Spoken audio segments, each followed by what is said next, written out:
साथियों, मैं जैसा कि मैंने पूर्व के वीडियो में मैंने अंतर्राष्ट्रीय विधि की प्रकृति के बारे में बताया और नेचर के बारे में मैंने ऐसा आपको बताया है कि अंतर्राष्ट्रीय विधि वास्तव में विधि है या नहीं है। तो कुछ अंतर्राष्ट्रीय विधि शास्त्रियों के जो तर्क मैंने सहित उसको आपको विस्तृत रूप से बताया था। आज मैं इस अंतर्राष्ट्रीय विधि प्रकृति के बारे में ही जो सेकेंड वीडियो के अंदर मैं आपको बताना चाहता हूँ। जो अंतर्राष्ट्रीय विधि शास्त्री थे कुछ, उन्होंने अंतर्राष्ट्रीय विधि को अलग अलग स्वरूप में बताया गया। उनका अलग अलग विश्लेषण है उनका, जो अलग अलग व्यक्ति अलग अलग विधि शास्त्री अलग अलग बात करते हैं।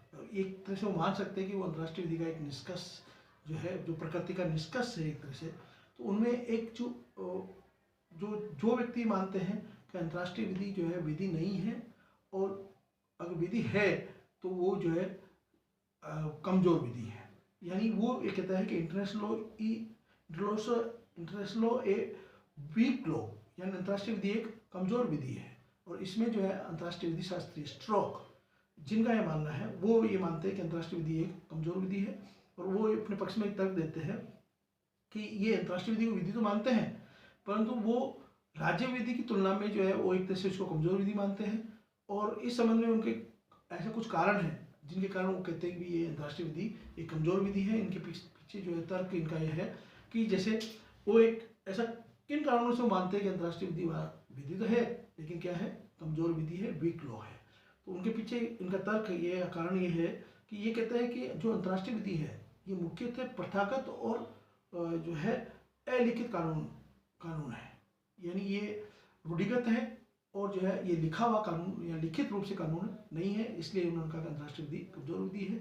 दूसरा ये कारण बताते हैं कि अंतर्राष्ट्रीय विधि का संहिताकरण नहीं, कोडिफिकेशन नहीं किया गया है। यानी इसको सिर्फ जो है कानून के रूप में एक तरह से कोडिफिकेशन इनका नहीं किया गया।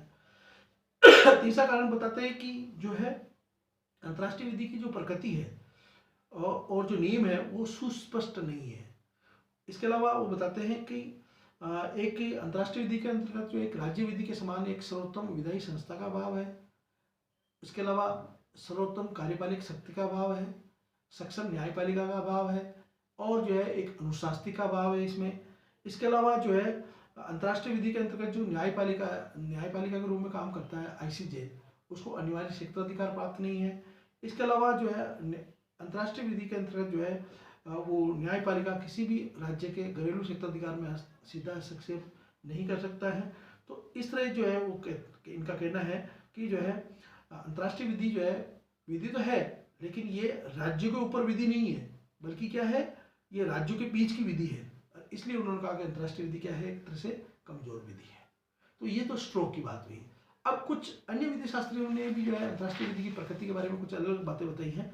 तो यहाँ जो है जैसे हॉलैंड, जो एक ब्रिटिश जूरिस्ट था, इन्होंने हॉलैंड का एक ऐसा मानना है कि जो है international law is a vanishing point of jurisprudence, यानी विधि शास्त्र का, अंतर्राष्ट्रीय विधि क्या है, विधि शास्त्र का एक लुप्त प्राय बिंदु है।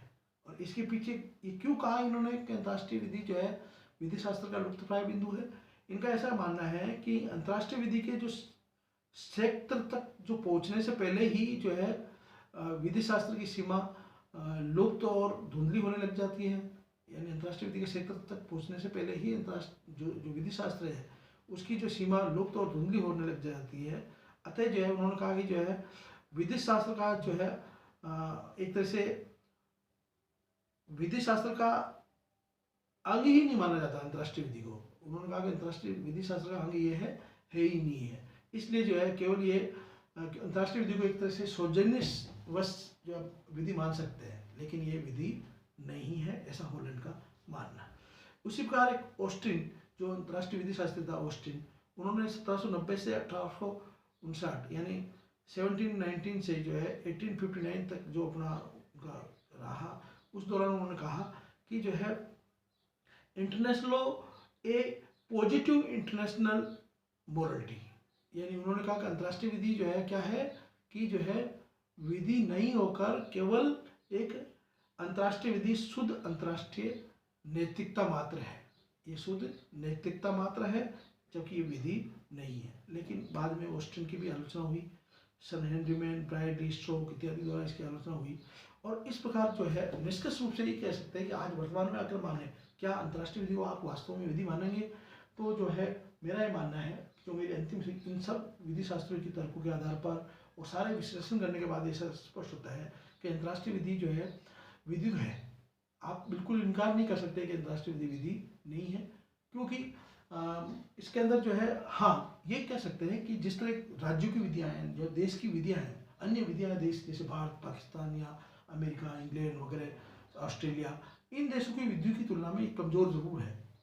क्योंकि जिस तरह आज एक भारत का ही उदाहरण ले लेते हैं, भारत में क्या भारतीय जो है, क्योंकि भारत में विधि है कैसे, भारत के अंतर्गत एक सक्षम विधायी संस्था है जैसे संसद, पार्लियामेंट, जो क्या करती है, कानून बनाती है।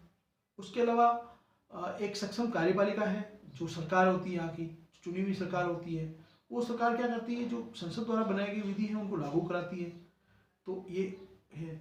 इसके अलावा अगर कार्यपालिका ने उसको लागू कराया, लागू कराने के बाद भी अगर इस विधि का कोई उल्लंघन करता है तो उल्लंघन की दशा में एक सक्षम न्यायपालिका है, सुप्रीम कोर्ट है यहाँ, जो है उस उल्लंघन की दशा में दंड देने का कार्य करती है। तो इसलिए जो है अंतर्राष्ट्रीय भारतीय विधि जो है, ये तीन चीज़ें मजबूत है, इसलिए भारतीय विधि को मजबूत विधि कहा गया। लेकिन अंतर्राष्ट्रीय विधि क्या है, क्या ये तीनों चीज़ें हैं, ये सब चीज़ें हैं महत्वपूर्ण, ये तीन बातें।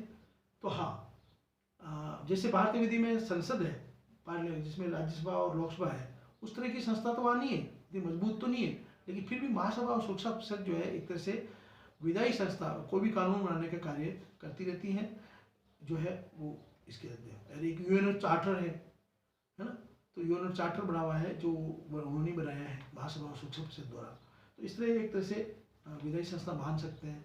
इसके अलावा जो कार्यपालिक शक्ति है, तो वह कार्यपालिक, जैसे कोई अंतर्राष्ट्रीय विधि का उल्लंघन करता है तो उल्लंघन की दशा में कार्रवाई करने का अधिकार वहाँ जो है होता है, वह कार्रवाई जो है कर सकते हैं। और कार्रवाई जो सुरक्षा परिषद कार्रवाई करती है, जब कोई अंतर्राष्ट्रीय विधि का उल्लंघन करता है, जो है सुरक्षा परिषद में जब उसकी कंप्लेन होती है तो वो सामूहिक कार्रवाई कर सकती है, यहाँ तक सेना का प्रयोग भी कर सकते हैं। तो इसलिए कह सकते हैं कि जो है वहाँ एक कार्यपालक शक्ति जो है सुरक्षा परिषद के पास, सुरक्षा परिषद और महासभा मिलकर दोनों कार्य करती है। और सक्षम न्यायपालिका की जब बात आती है तो आज यूएनओ के अंदर संयुक्त राष्ट्र संघ में जो है एक अंतर्राष्ट्रीय न्यायिक संस्था है और उसका नाम है आईसीजे, न्याय का अंतर्राष्ट्रीय न्यायालय। जब कोई उसको जो है दो तरह का सत्ताधिकार हो सकता है, वो या तो किसी भी विवाद के अंदर निर्णय करती है या कुछ सलाह देती है, और उस सलाह को जो है जो भी राज्य पक्षकार उसके वहाँ जाते हैं अंतर्राष्ट्रीय न्यायालय में, वो उसको मानते हैं। तो इसलिए कह सकते हैं कि जो है न्यायपालिका भी है, हाँ उस तरह की नहीं है जैसे कि किसी राज्य के अंदर मजबूत है उस तरह की न्यायपालिका नहीं है, क्योंकि वो जैसे भारत के अंदर जो न्यायपालिका है वो दंड देने का काम करती है, उसको गिरफ्तार भी कर सकती है, ऐसा कुछ ऐसा कार्य वो नहीं कर सकती है कि सलाह मात्र देती है या ठीक है उसको निर्णय को जो पक्षकार माने, तो वो भी जो है एक तरह से अंतर्राष्ट्रीय समुदाय के दबाव में वो कार्य करते हैं। अगर नहीं माने तो आप उनके ऊपर कोई कठोर कार्रवाई नहीं कर सकते हैं। ऐसे कई मामले भारत में विश्व में आए हैं। अब आती है जो अनुशास्त्री, मैंने कहा अनुशास्त्री है, तो अनुशास्त्री दंड का प्रावधान उसमें यूएनओ चार्टर में ऐसा ही नहीं, ठीक है, जांच करती है, जांच के बाद कार्रवाई करती है, अंतर्राष्ट्रीय विधि का उल्लंघन होता है, अंतर्राष्ट्रीय शांति और सुरक्षा खतरा उत्पन्न होता है तो उन राज्य के विरुद्ध जो है वो से कार्रवाई करती है।